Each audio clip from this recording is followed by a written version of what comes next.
अस्सलाम वालेकुम स्टूडेंट्स, उम्मीद करता हूँ आप सब खैरियत से होंगे। आज हम 10th क्लास की बायोलॉजी चैप्टर नंबर 1 स्टार्ट करेंगे, जिसका टाइटल है गैसेस एक्सचेंज। सबसे पहले हम देखते हैं कि गैसेस एक्सचेंज होता क्या है।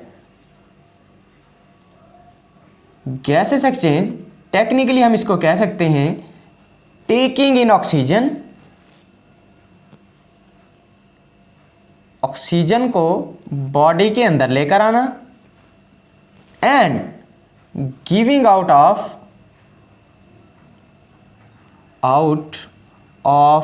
Carbon dioxide. ऑक्सीजन को बॉडी के अंदर लेकर आना और कार्बन डाइऑक्साइड को बॉडी से बाहर लेकर जाना, इस प्रोसेस को हम कहते हैं गैसेस एक्सचेंज। ये एक जनरल टर्म है गैसेस एक्सचेंज। इसकी फर्दर दो आगे ब्रांचेज हैं, उनको हम डिस्कस करते हैं। सबसे पहले जो एक टर्म आती है उस टर्म का नाम है रेस्पाइरेशन, और जो सेकंड टर्म है उसका नाम है ब्रीथिंग।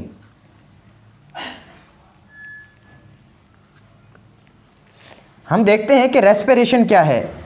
रेस्पिरेशन एक ऐसा प्रोसेस है जिसके नतीजे में हमारी बॉडी के अंदर एनर्जी प्रोड्यूस होती है। तो हम इसको कह सकते हैं the energy yielding process. The energy yielding process. किस तरह से एनर्जी पैदा होती है हम अभी देखते हैं। अगर हम देखें, जो हम फूड खाते हैं वो ज़्यादातर इन द फॉर्म ऑफ या कार्बोहाइड्रेट्स होता है या शुगर्स होते हैं, ठीक है। तो कार्बोहाइड्रेट को अगर हम देखें, कार्बोहाइड्रेट एग्जाम्पल ले लेते हैं हम ग्लूकोज की C6H12O6। जब इसके साथ ऑक्सीजन कंबाइन होती है तो ये एक रिएक्शन होता है। इस रिएक्शन को हम रिडॉक्स रिएक्शन कहते हैं, और इसके नतीजे में कार्बन डाइऑक्साइड प्रोड्यूस होती है, साथ वाटर प्रोड्यूस होता है, और उसके साथ ATP प्रोड्यूस होती है जो एनर्जी प्रोवाइड करती है बॉडी के सेल्स को, ठीक है। तो ये जो मैंने इक्वेशन लिखी है ये बेसिकली किसकी है? रेस्पिरेशन की। मतलब जो हम खुराक खाते हैं, जो फूड खाते हैं, उसमें एनर्जी स्टोर होती है in the form of carbon hydrogen bond. Carbon और हाइड्रोजन बॉन्ड के दरमियान ये जो बॉन्ड है, इस बॉन्ड के अंदर एनर्जी स्टोर होती है, ठीक है। जब हम इस फूड को खाते हैं तो होता क्या है कि रेस्पिरेशन के नतीजे में ये बॉन्ड टूट जाता है। जब ये बॉन्ड टूटता है तो एनर्जी कन्वर्ट हो जाती है ATP के अंदर, और आपको पता है हमारी बॉडी की एनर्जी करेंसी क्या है? ATP। बॉडी के सेल जो एनर्जी यूज़ करते हैं वो in the form of ATP use करते हैं। तो ये एक डेफिनेशन हो गई रेस्पिरेशन की। उसके बाद हम चलते हैं ब्रीथिंग। ब्रीथिंग क्या है? ब्रीथिंग सांस लेने का अमल, मतलब ऐसा प्रोसेस जिसमें हम हवा को अंदर लेकर जाते हैं। किस लिए लेकर जाते हैं? ताकि उससे हम ऑक्सीजन हासिल कर सकें, और हवा को बाहर लेकर आते हैं। क्यों लेकर आते हैं? ताकि हम कार्बन डाइऑक्साइड से छुटकारा हासिल कर लें, ठीक है। तो हम इसको कोरिलेट कर सकते हैं गैसेस एक्सचेंज के साथ कि ऑक्सीजन को अंदर लेकर जाते हैं, बॉडी के अंदर लेकर जाते हैं, ये हो गई हमारी बॉडी, और कार्बन डाइऑक्साइड को क्या करते हैं? बॉडी से निकालते हैं। इसको हम कहते हैं ब्रीथिंग, ठीक है। अगर हम इसके डिफरेंस की तरफ चलें तो यहाँ पर मैंने डिफरेंस लिखा हुआ है इनका, तो हम इनका डिफरेंस देखते हैं कि रेस्पिरेशन क्या है और ब्रीथिंग क्या है। Respiration, organism gate oxygen needed for cellular respiration from the environment. अगर हम रेस्पिरेशन की इक्वेशन में देखें तो यहाँ पर हमारे पास ऑक्सीजन का एलिमेंट आया हुआ है। तो हम देखते हैं कि ये जो ऑक्सीजन का एलिमेंट है ये कहाँ से आया है? ये ऑक्सीजन इन्वायरमेंट से आई है, from their environment, and provide to the cells. उसके बाद the CO2 that is produced during the respiration is taken out of the cell and ultimately from the body. अब हमारी बॉडी के अंदर रेस्पिरेशन के नतीजे में ये जो कार्बन डाइऑक्साइड प्रोड्यूस हो रही है, इसको क्या करते हैं? बॉडी के सेल से बाहर निकाल दिया जाता है, ठीक है। तो ये एक रेस्पिरेशन का अमल है। उसके बाद अगर हम इसको ब्रीथिंग को देखें, breathing is the process through which animal take air in the bodies to get oxygen from it and give out to get rid of carbon dioxide. अभी हमने डिस्कस की थी कि एयर को बॉडी के अंदर लेकर जाते हैं ताकि उससे ऑक्सीजन हासिल की जा सके, और एयर को बॉडी से बाहर निकालते हैं ताकि कार्बन डाइऑक्साइड से छुटकारा हासिल किया जा सके। नेक्स्ट डिफरेंस की तरफ मूव करते हैं। Respiration involves mechanical and biochemical process. ये बात समझने की है कि जो रेस्पिरेशन है उसमें दो प्रोसेस इन्वॉल्व हैं। फर्स्ट है मैकेनिकल, मतलब उसमें हमारी जो क्या कहते हैं ओरल कैविटी है, नोज़ है, उसके बाद जो हमारा रेस्पिरेटरी सिस्टम है, एयर पैसेज वे है, उसमें वो इन्वॉल्व है। वो मैकेनिकल वे से हवा को अंदर लेकर जाते हैं, ऑक्सीजन जो ग्लूकोज को क्या कर रही है, ब्रेक डाउन कर रही है, ठीक है। तो ये मैकेनिकल भी है, साथ ही साथ बायोकेमिकल प्रोसेस है। बायोकेमिकल प्रोसेस का क्या मतलब है कि केमिकल रिएक्शन होता है जिसके नतीजे में ये कार्बन हाइड्रोजन बॉन्ड टूटती है और हमें हमारी बॉडी को एनर्जी मिलती है।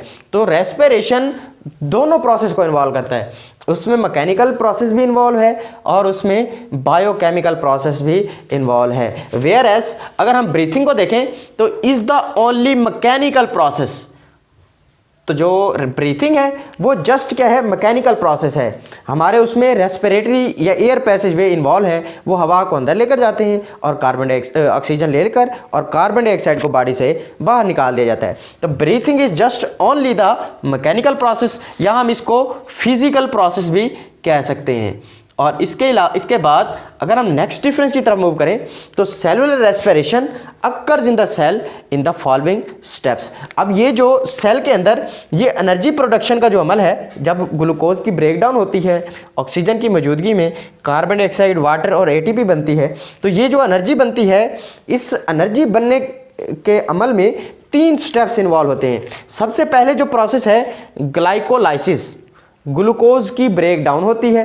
उसके बाद क्रेब साइकिल और एंड में है इलेक्ट्रॉन ट्रांसपोर्ट चेन, ETC लिखा हुआ है, ठीक है, इलेक्ट्रॉन ट्रांसपोर्ट चेन। तो ये 3 प्रोसेस जब कंप्लीट होते हैं तब बॉडी के अंदर क्या होती है, ATP एनर्जी प्रोड्यूस हो जाती है, ठीक है। अच्छा, अब जो रेस्पिरेशन है उसकी 2 टाइप्स हैं। आपने प्रीवियस क्लास 9th क्लास में पढ़ा होगा कि रेस्पिरेशन की 2 टाइप्स हैं। पहली है एरोबिक रेस्पिरेशन और दूसरी है एनारोबिक रेस्पिरेशन। अब एरोबिक रेस्पिरेशन कौन सी है, जिसमें ऑक्सीजन इन्वॉल्व होती है और उसमें ग्लूकोज की कंप्लीट ऑक्सीडेशन या कंप्लीट ब्रेकडाउन होती है, ठीक है। और वेयर एज अगर हम इसको देखें एनारोबिक रेस्पिरेशन, तो इसमें ऑक्सीजन इन्वॉल्व नहीं होती और ग्लूकोज की इनकम्प्लीट ऑक्सीडेशन होती है, जिसके नतीजे में लैक्टिक एसिड फर्मेंटेशन या अल्कोहलिक फर्मेंटेशन होती है। ये आपने प्रीवियस क्लासेस में पढ़ा होगा। इधर देखें, ब्रीथिंग इज इनहेलिंग, एक्सहेलिंग और inhaling. It is the process that provide oxygen for cellular respiration. अब हम इन्वायरमेंट से ऑक्सीजन को बॉडी के अंदर लेकर जाते हैं तो मैकेनिकल प्रोसेस है, और मैकेनिकल प्रोसेस क्या है, ब्रीथिंग। मतलब ब्रीथिंग के नतीजे में हमारी बॉडी को ऑक्सीजन मिलती है, और जब ऑक्सीजन मिल जाती है तो फिर बॉडी क्या करती है, रेस्पिरेशन करती है, एनर्जी प्रोड्यूस करती है। मूव करते हैं नए टॉपिक की तरफ, जिसका नाम है gases exchange in plants.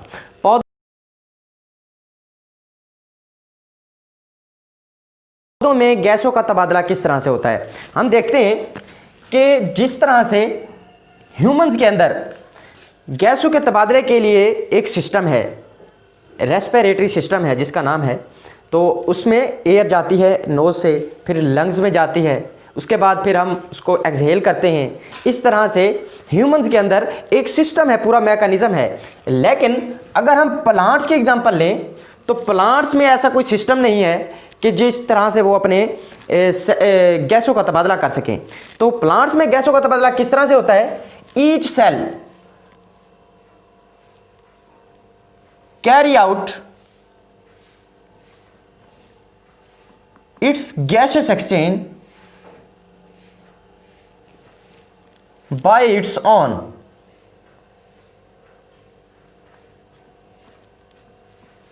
Environment के साथ जो सेल्स हैं, ये अगर हम डायग्राम देखें तो इस डायग्राम में ये ग्रीन कलर के हमें सेल्स नज़र आ रहे हैं। इन सेल्स को हम कहते हैं मीजोफिल सेल्स। ये सेल्स क्या करते हैं, इन्वायरमेंट के साथ गैसेस का तबादला करवाते हैं।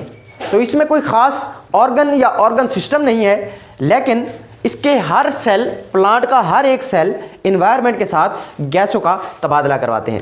अगर हम इसकी एग्जांपल लें तो सबसे पहले हमारे पास आते हैं लीव्स और यंग स्टेम्स। लीव्स और यंग स्टेम्स किस तरह से करते हैं इन्वायरमेंट के साथ गैसेस एक्सचेंज? अगर हम देखें लीव्स की एग्जांपल लें तो लीव्स के अंदर होते हैं स्टोमेटा। Leaves have stomata. अब ये जो स्टोमेटा है, दीज आर द पोर्स। अगर इस डायग्राम में देखें तो ये इसकी लोअर एपिडर्मस है, this is the lower epidermis, और ये दो स्ट्रक्चर जो आपको नजर आ रहे हैं इनको हम कहते हैं स्टोमेटा। अब जो लीफ है वो इस स्टोमेटा के जरिए गैसों का तबादला करवाते हैं। हम यहाँ से देख सकते हैं कि इसी स्टोमेटा के जरिए कार्बन डाइऑक्साइड सेल के अंदर जा रही है और ऑक्सीजन सेल से बाहर आ रही है। तो लीव्स में there is a structure known as stomata which is responsible for the exchange of gases in leaves. अगर हम देखें एग्जाम्पल लें लीफ की, तो लीफ को दो किस्म की सूरत हाल का सामना होता है। हम वो दो सिचुएशंस देखते हैं। ये लीफ है, ये हम लीफ की एग्जांपल ली है हमने। अब लीफ के लिए दो सिचुएशंस होती हैं, एक डे टाइम और सेकंड सिचुएशन नाइट टाइम।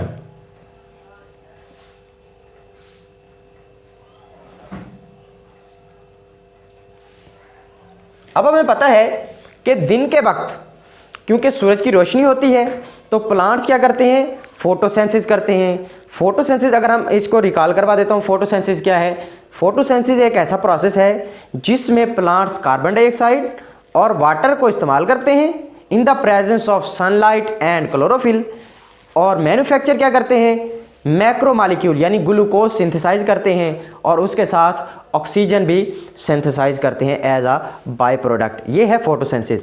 दिन के वक्त क्योंकि लाइट एनर्जी मौजूद होती है, सनलाइट मौजूद होती है, तो प्लांट्स क्या करते हैं, फोटोसेंसिस करते हैं। यहाँ पर इक्वेशन भी लिखी हुई है कि जब कार्बन डाइऑक्साइड, वाटर और लाइट और क्लोरोफिल की मौजूदगी में जो प्लांट्स हैं वो क्या करते हैं, ग्लूकोज बनाते हैं, साथ ऑक्सीजन भी बनाते हैं। ये है फोटोसेंसिस की इक्वेशन। अब होता क्या है कि दिन के वक्त फोटोसेंसिस भी हो रही होती है। क्यों हो रही होती है? क्योंकि उस वक्त लाइट एनर्जी मौजूद होती है, और साथ ही साथ क्या हो रही होती है, रेस्पायरेशन। जो ह्यूमन बीइंग्स हैं वो क्या करते हैं, रेस्पायरेशन करते हैं। मतलब क्या करते हैं, वो ग्लूकोज को ब्रेक डाउन करते हैं। प्रीवियस लेक्चर में हमने पढ़ा है कि ग्लूकोज की क्या करते हैं, ब्रेक डाउन करते हैं, और उसके नतीजे में कार्बन डाइऑक्साइड प्रोड्यूस होती है। तो हम देख सकते हैं कि ऑक्सीजन भी प्रोड्यूस हो रही है फोटोसेंसिस में, और साइमल्टेनियसली कार्बन डाइऑक्साइड भी प्रोड्यूस हो रही है। तो होते क्या है, ये जो कार्बन डाइऑक्साइड प्रोड्यूस हो रही है ये दिन के वक्त इस्तेमाल होती है फोटोसेंसिस में, और ये जो ऑक्सीजन निकल रही है as a by product of photosynthesis ये इस्तेमाल हो जाती है रेस्पायरेशन में। तो दो प्रोसेस हो रहे होते हैं दिन के वक्त। दिन के वक्त फोटोसिंथेसिस भी हो रही होती है और उसके साथ साथ साइमल्टेनियसली रेस्पायरेशन का अमल भी हो रहा होता है। लेकिन अगर हम इसको कंपेयर करें नाइट टाइम के साथ, रात के वक्त क्योंकि सूरज की रोशनी मौजूद नहीं होती, और अगर सूरज की रोशनी मौजूद नहीं होती तो हम ये कह सकते हैं कि ये जो फोटोसेंसिस का प्रोसेस है वो रात के वक्त फोटोसेंसिस का प्रोसेस नहीं हो रहा होता। तो रात के वक्त हो क्या रहा होता है, तो रात के वक्त बचता है रेस्पायरेशन। रात के वक्त रेस्पायरेशन का अमल हो रहा होता है। अब रेस्पायरेशन का अमल क्या है कि प्लांट्स जो हैं वो ग्लूकोज की क्या कर देते हैं, ऑक्सीडेशन कर देते हैं, उसकी ब्रेक डाउन कर देते हैं। अब होता क्या है कि ऑक्सीडेशन के लिए ऑक्सीजन की ज़रूरत है। अब क्या करते हैं प्लांट्स, इन्वायरमेंट से ऑक्सीजन को ले लेते हैं। किस लिए लेते हैं, ताकि ग्लूकोज की ब्रेक डाउन कर सकें। अब जब ग्लूकोज की ब्रेक डाउन हो जाती है तो उसके नतीजे में कार्बन डाइऑक्साइड बनती है, और उस कार्बन डाइऑक्साइड को यहाँ से बाहर निकाल दिया जाता है रात के वक्त। तो इसीलिए कहते हैं कि जो रात के वक्त प्लांट्स के नीचे, दरख्तों के नीचे ना सोया करें, क्योंकि जो प्लांट होते हैं वो तमाम के तमाम ऑक्सीजन रात के वक्त कंज्यूम कर लेते हैं और क्या करते हैं, कार्बन डाइऑक्साइड को बाहर इन्वायरमेंट में भेज देते हैं, जिसकी वजह से इन्वायरमेंट में ऑक्सीजन की कमी हो जाती है और कार्बन डाइऑक्साइड की ज़्यादती हो जाती है। और आपको पता है कि जो कार्बन डाइऑक्साइड की ज़्यादती हो जाए, ऑक्सीजन की कमी हो जाए, तो उससे क्या हो जाती है, सफोकेशन हो जाती है। इसीलिए कहा जाता है कि रात के वक्त दरख्तों के नीचे सोने से गुरेज किया करें। अच्छा, उसके बाद हम मूव करते हैं woody stems and mature roots. अब वुडी स्टेम्स क्या है, अगर हम देखें, आप यहाँ पर देख सकते हैं, ये डायग्राम शो कर रही है, ये एक हमें स्टेम दिखाई गई है। इस स्टेम के ऊपर एक लेयर चढ़ी हुई है, इस लेयर को कहते हैं बार्क।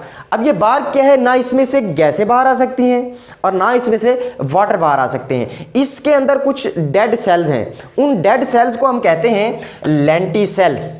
आपको डायग्राम में शो हो रहा होगा लेंटिसेल्स। अब ये जो लेंटिसेल्स हैं, ये क्या करवाते हैं, वुडी स्टेम्स के अंदर गैसों का तबादला करवाते हैं, गैसों का इंटेक करवाते हैं और गैसों को बाहर निकालते हैं, उनको एक्सक्रीट कराते हैं। तो लेंटिसेल्स हम इनको कह सकते हैं are present in the bark of the stems. ठीक है, और इसकी दूसरी हम इसको अगर हम कहना चाहें तो हम कह सकते हैं lenticels are the dead sales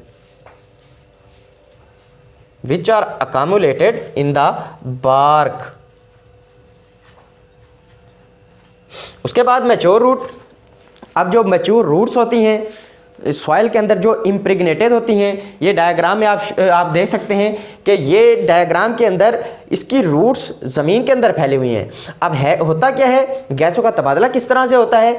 अब सॉइल के अंदर से गैसें ट्रांसफ़र हो जाती हैं रूट्स के अंदर, और रूट से जिन गैसों ने बाहर निकलना होता है वो एक्सक्रीट हो जाती हैं सॉइल के अंदर। इस तरह से मैच्योर रूट्स के अंदर गैसों का तबादला हो जाता है। उसके बाद हम देखते हैं कि हमारे पास एग्जांपल है एक्वाटिक प्लांट्स की। अब एक्वाटिक प्लांट्स वो प्लांट्स होते हैं जो ज़्यादातर किसमें, जो वाटर में पाए जाते हैं, जिस तरह से वाटर लिली है और दूसरे भी बहुत से प्लांट्स हैं, तो उनमें गैसों का तबादला किस तरह से होता है।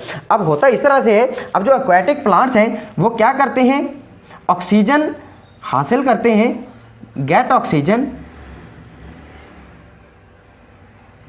हमें पता है अगर हम वाटर का स्ट्रक्चर देखें तो H2O, इस तरह से हमें पता है वाटर का स्ट्रक्चर है, तो इस H2O में ऑक्सीजन भी है।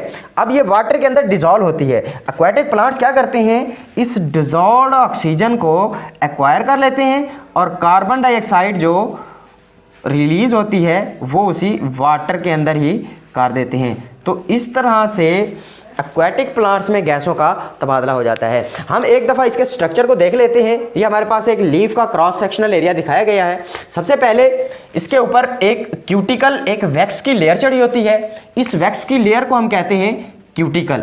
उसके बाद ये ग्रीन कलर के आप सेल्स देख सकते हैं, इनके अंदर क्लोरोफिल पाया जाता है और इन सेल्स को हम क्या कहते हैं, mesophyll cells, which carry out photosynthesis, responsible for photosynthesis. उसके बाद ये आप सर्कुलर और इरेगुलर शेप में स्ट्रक्चर देख सकते हैं, ये भी मीजोफिल सेल्स हैं। उसके बाद यहाँ पर हमें पता है ये दिखाए गए हैं वेस्कुलर बंडल्स। वेस्कुलर बंडल्स का मतलब है जाइलम और फ्लोएम, मतलब जो वाटर ट्रांसपोर्ट करते हैं और जो फूड को ट्रांसपोर्ट करते हैं। उसके बाद यहाँ पर एक नीचे एक और लेयर बताई गई है, ये उसकी क्यूटिकल है। और उसके बाद इसकी ये है लोअर एपिडर्मस, ये है लोअर एपिडर्मस।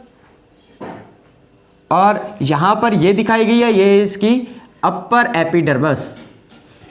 उसके बाद लोअर एपिडर्मस में ये गार्ड सेल्स दिखाए गए हैं। अगर हम इनको, ये टोटल यहाँ से ये टोटल एक स्टोमेटा का स्ट्रक्चर है। अगर हम इसको मैग्नीफाई करके देखें तो ये कुछ इस तरह से है, स्टोमेटा का स्ट्रक्चर कुछ इस तरह से है। ये एक स्टोमेटा का स्ट्रक्चर है और एक स्टोमेटा दो गार्ड सेल से मिलकर बनता है। इन दो को हम कहते हैं गार्ड सेल्स। अब गार्ड सेल्स क्या करते हैं, जब इनके अंदर वाटर आता है तो ये क्या हो जाते हैं, टर्जिड हो जाते हैं और ओपन हो जाते हैं। जब इनसे वाटर निकल जाता है तो ये श्रिंक हो जाते हैं, लूज हो जाते हैं और आपस में मिल जाते हैं और स्टोमेटा क्लोज हो जाते हैं। तो स्टोमेटा की ओपनिंग और क्लोजिंग ये भी अहम किरदार अदा करती है in that exchange of gases in leaves and young stems. तो स्टूडेंट्स, ये आज का लेक्चर था। उम्मीद है आपको समझ आई होगी। नेक्स्ट लेक्चर के साथ मिलते हैं। अल्लाह हाफ़िज़।